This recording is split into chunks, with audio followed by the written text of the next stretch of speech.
No one chooses death the first time. The voice would say later, but right now, Lyra believed she had already chosen it as the wind dragged needles of dust across the execution ground, and the temperature display above the platform flickered at 12 degrees Fahrenheit. Cold enough to numb her skin, but not the quiet ache beneath it. The restraint collar at her throat humming with a steady blue light, syncing with her pulse. Counting it down like a machine that had learned patience, she kept her eyes closed because the light was too bright and the sky too wide and the silence of the crowd too heavy. They stood at a distance, watching, not cruel, not kind, just present, as if witnessing something ordinary, something already decided. Her knees pressed into the metal grate beneath her, the surface cold and unforgiving, the scent of ionized air lingering from systems cycling above. She exhaled slowly, measured, controlled, the way she had been trained, because dignity was the only thing they had not taken, not yet. Her fingers curled slightly, brushing against the thin layer of dust that had settled even here, even on a place meant to be clean, to be precise, to be final. And for a moment she thought of nothing at all, no past, no future, just the quiet hum and the fading rhythm of her own breath. This was how it ended, not with pain, not with noise, but with absence, a gradual dimming. A decision made so many steps ago that now it felt like gravity, inevitable and unquestioned. And then something changed, not in the system, not in the light, but in the space beside her, a presence that did not belong to the script of this moment. Footsteps, uneven, unhurried, too close, closer than protocol allowed. Her breath caught without permission. The collar pulsed once, sharper, as if reacting, and then a voice, low, human, steady in a way that did not match the world around it, spoke just beside her ear, close enough that she felt the warmth of it against the cold air. You don't have to die here. Her eyes opened before she could stop them, reflex overriding resolve. The world rushing back in harsh clarity, the pale sky, the distant figures, the flicker of warning lights beginning to shift from blue to amber, and him, a man in a worn jacket, edges frayed, boots dusted with the same red grit that covered everything on this planet, standing where no one should stand, his hand already moving toward the control latch at her collar, not aggressive, not hesitant, just certain, as if this moment belonged to him now. As if her ending had been interrupted by something impossibly simple, a choice. Lyra stared at him, confusion cutting through the calm she had built. Why? The word barely formed, her voice dry and used, but he didn't answer, not with explanations, not with reasons. He glanced once at the shifting lights, at the system waking up to the error he represented, then back at her, his eyes clear, unafraid, and said quietly, almost gently, "Come with me." And for the first time since she had stepped onto that platform, Lyra did not know what she was supposed to do next. The collar clicked before she could decide, a soft mechanical release that felt louder than any alarm. The blue light flickering once and dying against her skin as the man's fingers moved with practiced precision, not rushed, not shaking, just deliberate, as if he had done this 100 times before or had already accepted whatever came next. Lyra inhaled sharply, the air colder without the field regulating her breathing, sharper, more real, her senses returning all at once, the grit against her palms, the distant murmur of voices shifting into confusion, the low rising tone of a system no longer certain of its own control. "Stand," he said, not as an order but as an expectation, already stepping back to give her space, as if he trusted she would follow. And that unsettled her more than anything else. She hesitated, her body slow to remember movement after surrender, her knees trembling as she pushed against the metal grate, the world tilting slightly as balance returned. He did not reach to steady her, did not rush. He simply watched, eyes steady, waiting, and that waiting felt heavier than any restraint, because it left the choice with her. Lyra's gaze flicked past him to the edge of the platform where the observers had begun to shift, not panicked, not yet, but aware, their stillness cracking into something uncertain. Amber lights pulsed overhead now, casting long shadows across the ground. The temperature readout stuttered, numbers glitching between readings as the system recalibrated to an error it could not categorize. She looked back at him, searching for something, authority, fear, intent, but found none of it. Only a quiet certainty that did not belong in a place like this. Why? She managed again, her voice steadier this time, the word carrying more weight than before. He glanced briefly at the collar, now hanging loose against her neck, then back to her face. And for a moment it seemed like he might answer. But instead he shook his head slightly, almost apologetically. "We do not have time for answers," he said, his voice low, even, "only for decisions." And then he turned, not checking if she followed, not reaching for her, simply stepping off the platform and into the open expanse beyond it, as if the path ahead was already decided. Lyra stood there for a fraction of a second that felt longer than anything she had endured before, the cold biting deeper now, the air thinner without the system's control, the hum of the platform fading behind her, and something unfamiliar rising in its place. Not fear, not yet, but something close to it, something that felt like the edge of possibility. She looked at the collar in her hand, at the faint mark it had left against her skin, a circle where her fate had been measured and contained. And then she let it fall, the metal hitting the grate with a dull, final sound that did not echo. She stepped forward, each movement uncertain but gaining strength, the ground shifting from metal to packed dust beneath her feet. Colder, uneven, real, the wind catching the edge of her worn garments, pulling at them as if testing her resolve. Ahead, the man was already several yards away, his pace steady, unhurried, not looking back, as if he trusted the silence behind him to change. And it did. Her footsteps, soft at first, then clearer, closing the distance between them. He did not turn when she reached him, did not acknowledge it with words, only adjusted his path slightly, making space beside him without breaking stride. The alarms behind them grew louder now, sharper, the system finally deciding that something had gone wrong. But even then, he did not run, and neither did she. Because running would mean panic, and panic would mean doubt. And for the first time, Lyra understood that this was not about escape. It was about something far more fragile, a choice made in motion, a decision that only existed if she kept walking, side by side with a stranger who had offered her nothing but a possibility. And somehow, that was enough to keep her moving forward. The wind shifted as they crossed the outer boundary, the sound of the alarms fading behind them into something distant, less urgent, like a memory the world was already trying to forget. And still he did not slow down, his boots pressing steady tracks into the red dust, each step measured, unhurried, as if time itself had chosen to follow him instead of the other way around. Lyra kept pace beside him, her breathing uneven at first, the cold air catching in her throat, her body still adjusting to movement after surrender. But she did not fall behind. She could not. Because stopping now would mean returning to something she no longer understood. The open landscape stretched ahead in long, quiet miles, broken only by jagged formations that rose like frozen waves against the horizon. The sky above pale and endless, offering no shelter, no direction, only space, too much space. And yet he walked as if he knew exactly where he was going, as if the emptiness itself had a path only he could see. After several minutes, she realized something else. He had not once looked back, not at the platform, not at the lights, not at the figures that had once defined her fate. He moved forward as if the past had already released him, and that unsettled her more than the alarms ever could.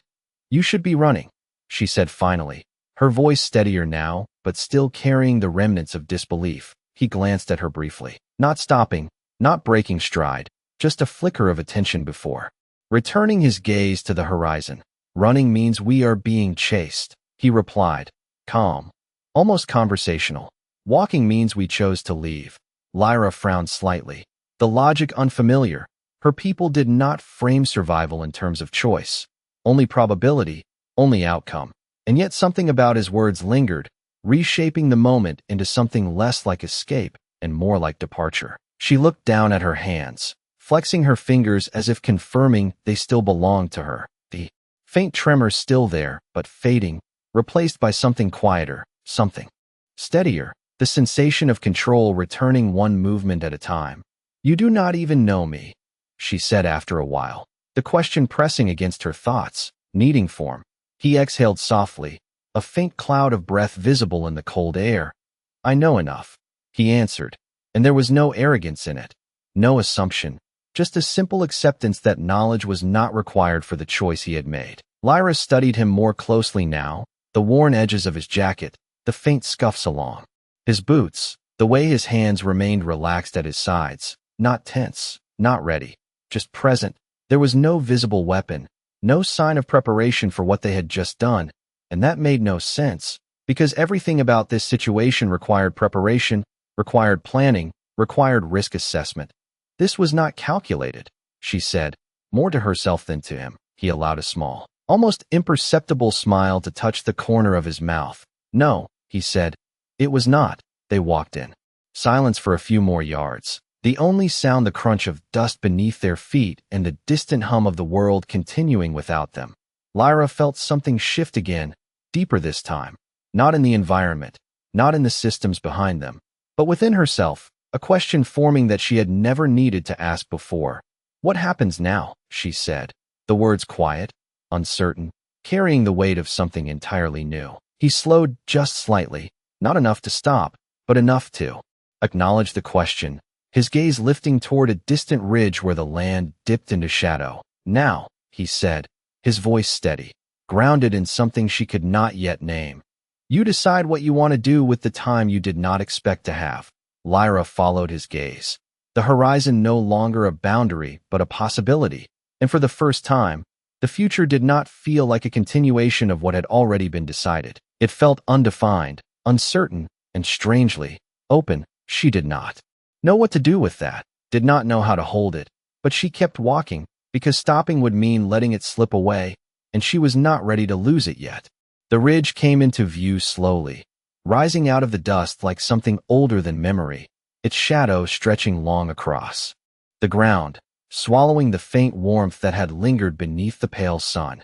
And as they approached, the air grew quieter, the wind losing its edge, replaced by a low, steady hum that seemed to come from beneath the surface itself. Lyra felt it first through her feet, a subtle vibration, rhythmic, controlled, not natural. She slowed instinctively, her senses sharpening, scanning the terrain, the silence, the patterns hidden beneath what looked like emptiness. There is something here, she said, her voice low, cautious. Ethan nodded once, not surprised, not concerned, just acknowledging what had always been part of his path. Yes, he replied simply, stepping forward into the shadow without hesitation. The temperature dropped several degrees as they crossed the boundary, the shift immediate, noticeable against her skin, the dust beneath their feet changing texture, finer, almost metallic, reflecting faint traces of light that did not come from the sky. Lyra hesitated at the edge. For half a second, her instincts pulling in two directions, forward into the unknown or back toward the certainty she had already left behind. And then she stepped into the shadow, because turning back was no longer an option she could understand. Inside, the world felt different, not safer, but structured, intentional, the hum growing clearer, resolving into something mechanical, something maintained. Ethan moved along a narrow path that revealed itself only when he stepped on it, faint lines lighting up beneath his boots, guiding his direction. Lyra followed, her eyes tracing the subtle geometry of the place, hidden systems woven into the landscape. This is not abandoned, she observed, her voice carrying a note of realization. He glanced at her briefly, a hint of something softer in his expression now. No, he said, it is just not meant to be found. They reached a recessed opening carved into the base of the ridge, its edges smooth, precise, a door that did not look like one. Until Ethan placed his hand against the surface, a soft tone responded, low and welcoming, and the wall shifted, sliding open with a quiet hiss, revealing a narrow interior space lit by warm, steady light. Not harsh, not artificial in the way the execution platform had been, but something closer to comfort, to intention. Lyra stopped just outside the threshold, the light spilling across her face, her eyes narrowing slightly as she adjusted. This place did not match anything she had expected. It was not a refuge in the way her mind defined it, not a fortress, not a hidden base filled with weapons or guards. It was quiet.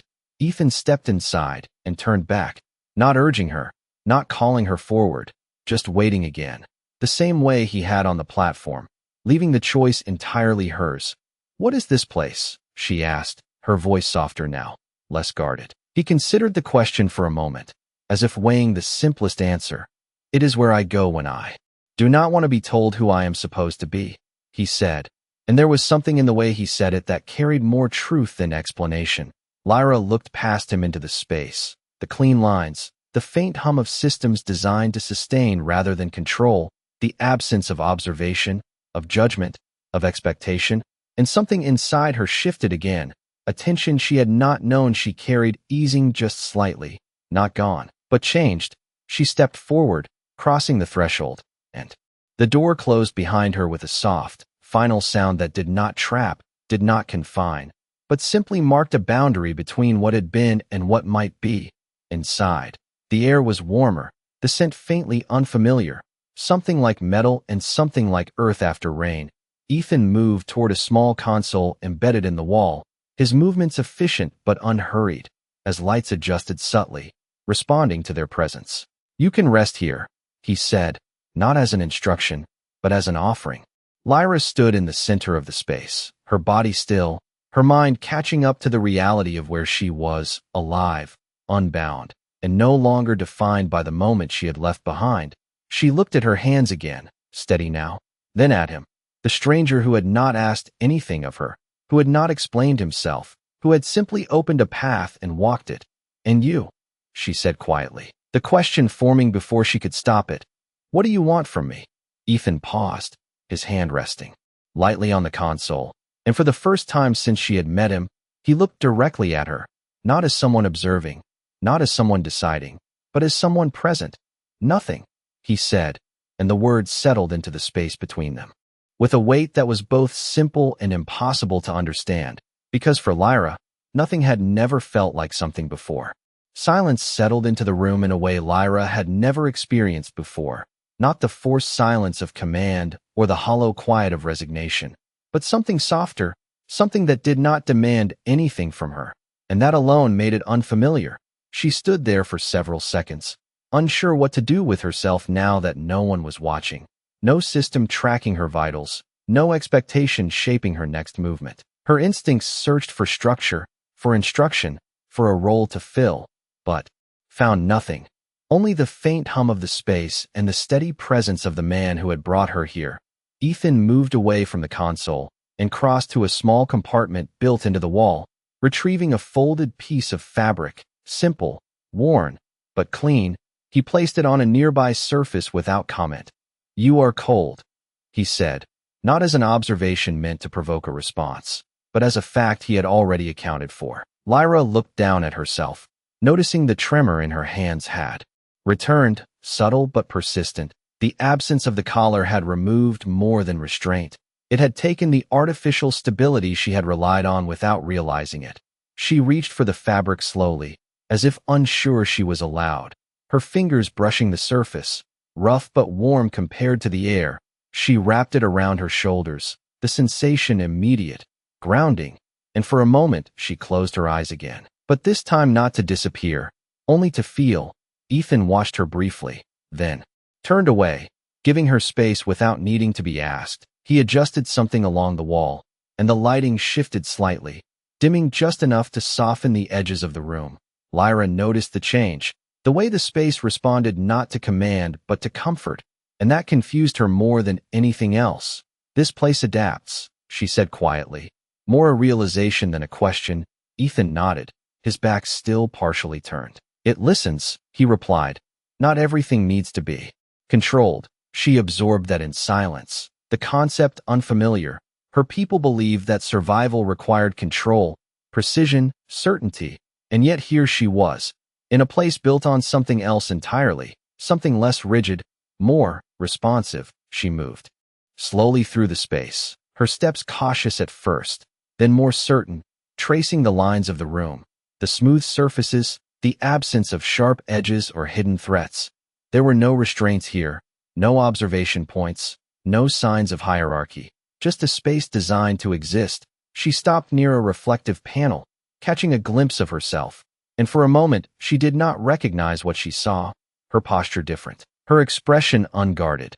the mark around her neck faint but visible, a reminder of what had been. She reached up, touching it lightly, as if confirming it was real.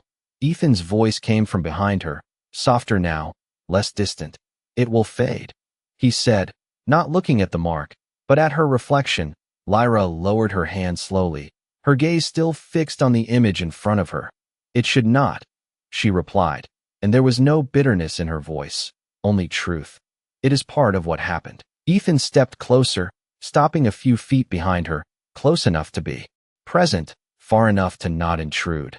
"So is this," he said, and she realized he was not speaking about the room or the moment, but about the choice she had made when she stepped off that platform. Lyra turned slightly, her eyes meeting his for the first time without confusion, without resistance, just awareness. "I do not understand this," she admitted, and the words felt heavier than any she had spoken before, because they carried no certainty. Ethan gave a small nod, as if that was the only answer he had expected. "You do not have to," he said. "Not yet." The simplicity of it settled into her, removing the pressure she had been placing on herself without realizing it. Understanding was not required. Not immediately. Not completely. She exhaled slowly, the breath steady, her shoulders lowering just slightly as the tension eased. And for the first time since she had opened her eyes on that platform, Lyra allowed herself to do something she had not done in a very long time. She sat down, not because she was told to, not because she had to, but because she chose to, and in that small, quiet action, something shifted again, not dramatically, not visibly, but enough that the space around her felt different, less like a place she had entered and more like a place she might stay, even if she did not yet understand why. Time moved differently inside the shelter, not marked by alarms or commands, but by small changes in light and sound, the soft hum adjusting its rhythm as the system stabilized around them. Lyra remained seated for a while, her hands resting loosely in her lap, the fabric around her shoulders holding in a warmth she had not expected to feel, not just physical, something else, something quieter. Her thoughts did not rush the way they used to, did not demand immediate structure or resolution. They lingered, unfolded slowly, and that alone felt unfamiliar. Across the room, Ethan worked without urgency, adjusting settings, checking readouts that did not flash warnings or count down anything at all. His movements were steady, almost routine, like this place was not an exception but a part of his life he had accepted long ago.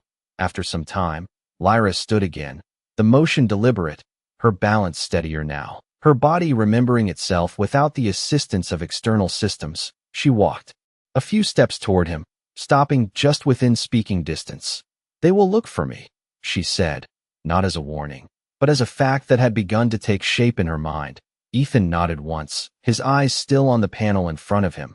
"Yes," he replied, and there was no tension in the word, no urgency, just acknowledgement. Lyra studied him, trying to understand how he could accept that so easily, how he could move through this moment without recalculating every outcome. "This place will be found," she continued, her voice steady, more grounded now. He paused then, turning slightly to face her, his expression thoughtful, not dismissive. "Eventually," he said. "Everything is found if someone is looking hard enough." The answer did not comfort her, but it did not disturb her either. It simply existed, like everything else he had said, free of exaggeration or denial. Lyra crossed her arms lightly, the fabric shifting around her shoulders. "Then why bring me here?" she asked, the question sharper now, not defensive, but searching. Ethan held her gaze for a moment, considering, then stepped away from the console, closing the distance between them just enough to make the conversation feel direct. "Because this is where you could decide," he said, and again, his words did not explain themselves, they simply pointed to something she was meant to find on her own. Lyra frowned slightly, the tension returning, not in her body, but in her thoughts. "Decide what?" she pressed. Ethan glanced briefly toward the closed door, then back to her. "Whether you want to keep walking," he answered, and something in that phrasing shifted her understanding. This was not about hiding, not about escaping indefinitely. It was about a moment, a pause where she was allowed to choose her next direction. Lyra turned away slightly, her gaze drifting toward the far wall where the light was softer, more diffuse. She felt something stir again, deeper this time, a resistance she had not fully acknowledged until now. "I already chose," she said quietly. I stepped off the platform. Ethan did not respond immediately, giving the words space to settle. Then he spoke, his voice calm but carrying a subtle weight. "That was not choosing to live," he said. "That was choosing not to die." The distinction landed with unexpected force. Not harsh, not confrontational, but undeniable. Lyra's breath caught slightly, her mind replaying the moment, the whisper, the step forward, the movement that had felt like a decision but now seemed incomplete. She looked down at her hands again, steady, capable, unbound, and realized something she had not considered before. She had left the platform, but she had not yet decided what came after. The absence of death was not the same as the presence of life. She lifted her gaze slowly, meeting Ethan's eyes again, this time with something different behind them. Not confusion, not resistance, but the beginning of understanding. "And if I do not know how?" she asked, her voice quieter now, more honest than before. Ethan's expression softened slightly, not with sympathy, but with recognition. "Then you start by staying," he said, "and you learn what it feels like to have time." The words settled into the space between them. Simple, but carrying a depth she could not yet fully grasp. Lyra stood there in silence, feeling the weight of them, not as pressure, but as possibility. And for the first time, the idea of staying did not feel like hesitation. It felt like the beginning of something she had never been given before.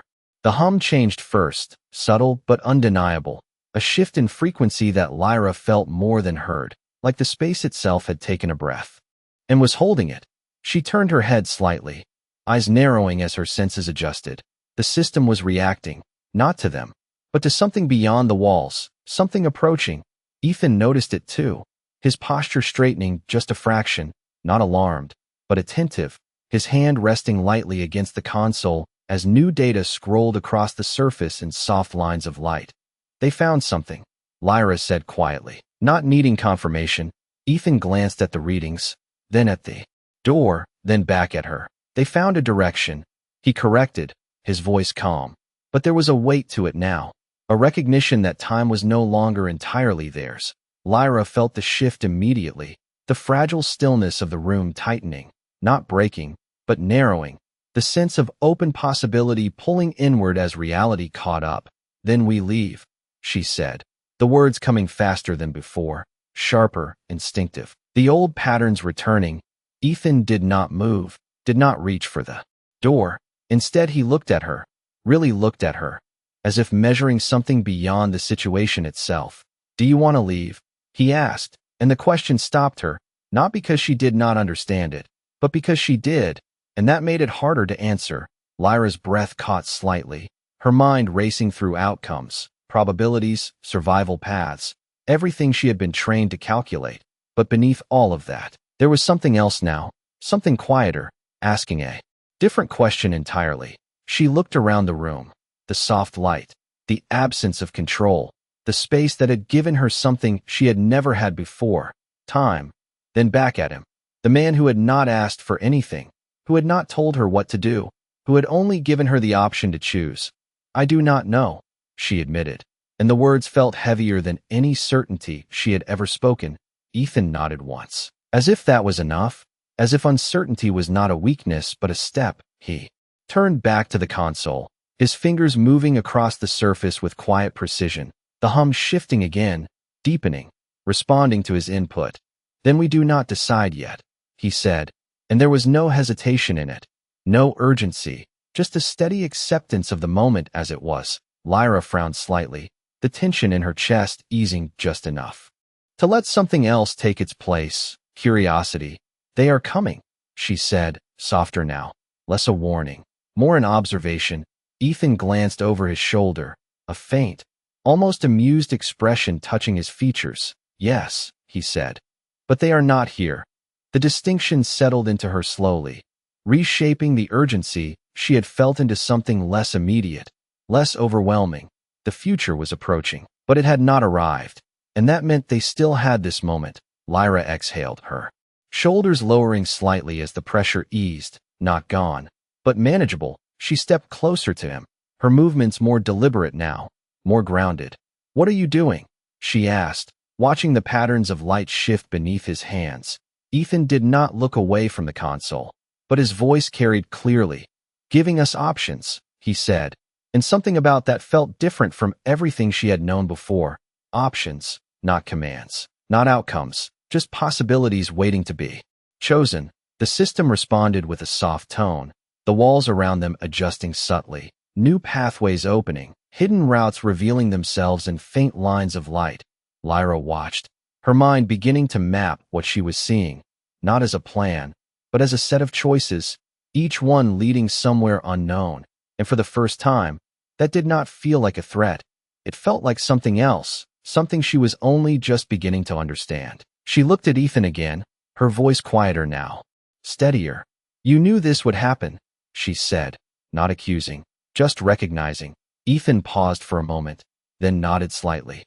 "I knew it might," he corrected, his tone unchanged. "That is enough." Lyra held his gaze, something settling into place inside her, not certainty, not yet, but a willingness to face what came next without retreating into what had been decided for her.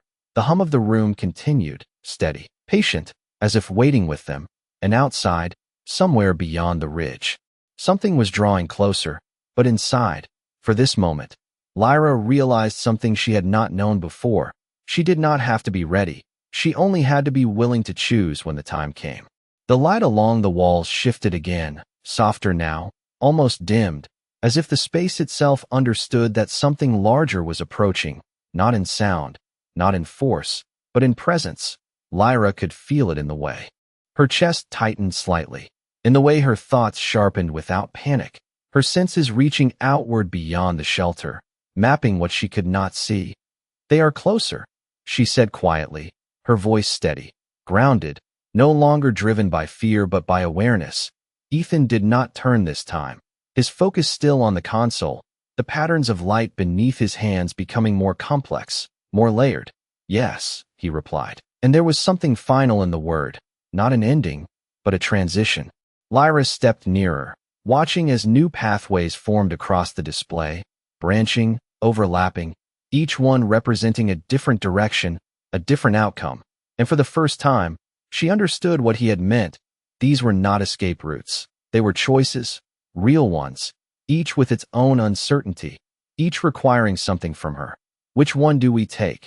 she asked, the question instinctive, shaped by everything she had been taught. Ethan paused, his fingers hovering just above the surface, then slowly withdrew his hand, leaving the options untouched. He turned to face her fully, his expression calm, but his eyes holding something deeper now, something that carried weight beyond the moment. "I do not choose this one," he said, and the words landed differently than anything he had said before.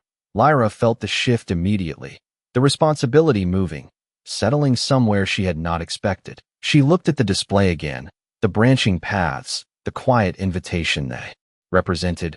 Her mind began to calculate, to measure risk, probability, outcome. But then she stopped, the thought breaking apart as something else rose in its place, something Ethan had been guiding her toward without ever saying it directly. This was not about the safest path, not about the most efficient outcome. It was about what she wanted, and that question felt larger than anything she had faced before. "If I choose wrong," she said, her voice quieter now, more vulnerable than it had been since she left the platform. Ethan did not interrupt, did not soften the statement. He simply waited, allowing the thought to exist fully. "Then you learn," he said after a moment, and there was no judgment in it, no expectation of perfection, only acceptance of the process itself. Lyra's gaze lingered on the display, her reflection faintly visible in the surface, layered over the shifting paths. She saw herself there, not as she had been, not defined by the collar or the platform, but as she was now, standing in a space where nothing had been decided for her. And that realization changed something fundamental. She reached out slowly, her hand hovering above the interface, the light responding to her presence, adjusting, waiting. The system did not demand input, it invited it. And for the first time, she did not hesitate because of fear. She hesitated because the choice mattered, because it was hers. Her fingers lowered, selecting a path that was not the shortest, not the most direct, but something else, something that felt right. Even if she could not explain why, the system responded immediately, the chosen route illuminating softly while the others faded, not gone, just no longer active. Ethan watched her, his expression unchanged, but there was a quiet recognition in his eyes, something like respect, something like trust. Okay, he said. And it was the simplest word, but it carried more weight than approval. It acknowledged her choice as valid, as real. Lyra exhaled slowly, a breath she did not realize she had been holding, the tension in her shoulders easing, not completely, but enough to feel the difference. I chose, she said, not as a question, not as a doubt, but as a statement. Ethan nodded once. You did, he replied, and outside, beyond the ridge, the presence she had felt earlier continued to draw closer. But inside, something had already changed, something that no longer depended on distance or time. Lyra looked at the path ahead, then back at Ethan, and for the first time, she did not feel like someone being led. She felt like someone walking beside him, not because she had to, but because she had decided to.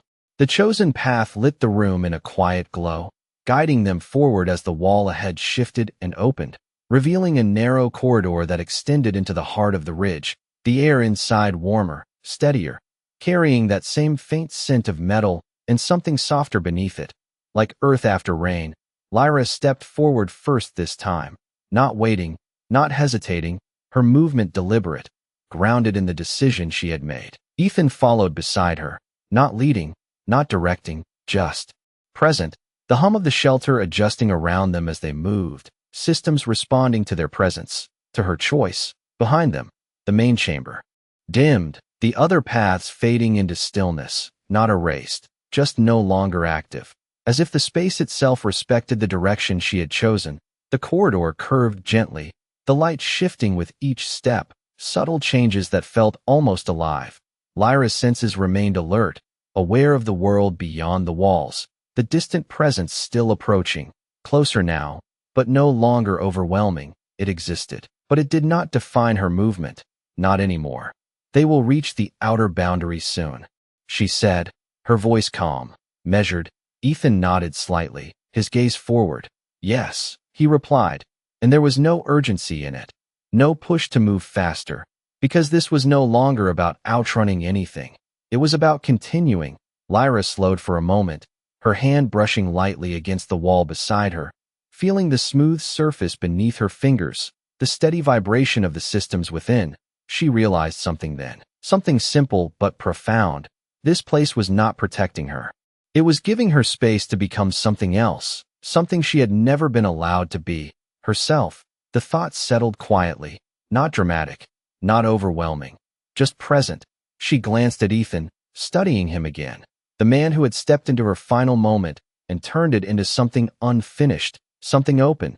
You knew I would choose, she said, not accusing, not certain, just exploring the idea. Ethan shook his head slightly, a faint smile touching his expression. No, he said, I only knew you could. The difference landed softly, but it carried weight. He had not expected her to choose a specific path.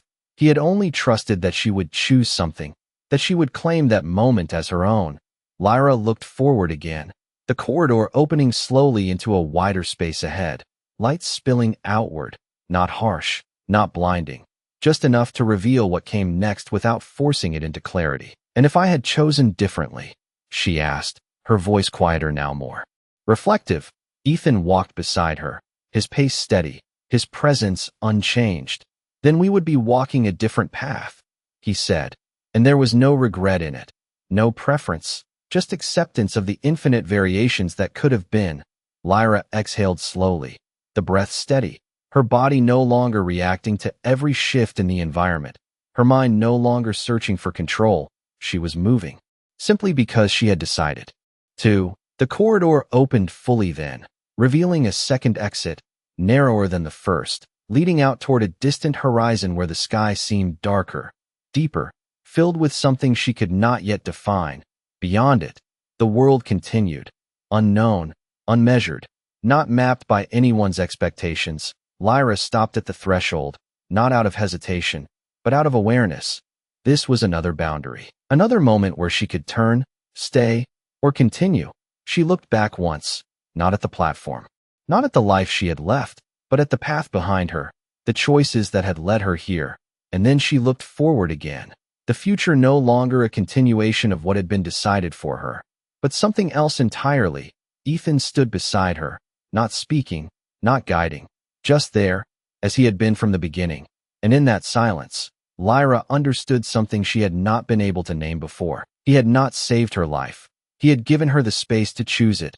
She stepped forward, crossing the threshold without hesitation, the air outside cooler, sharper, real, the wind brushing against her face, carrying with it the vastness of everything she did not yet know. And for the first time, she did not close her eyes. She kept them open, because now, she wanted to see what came next.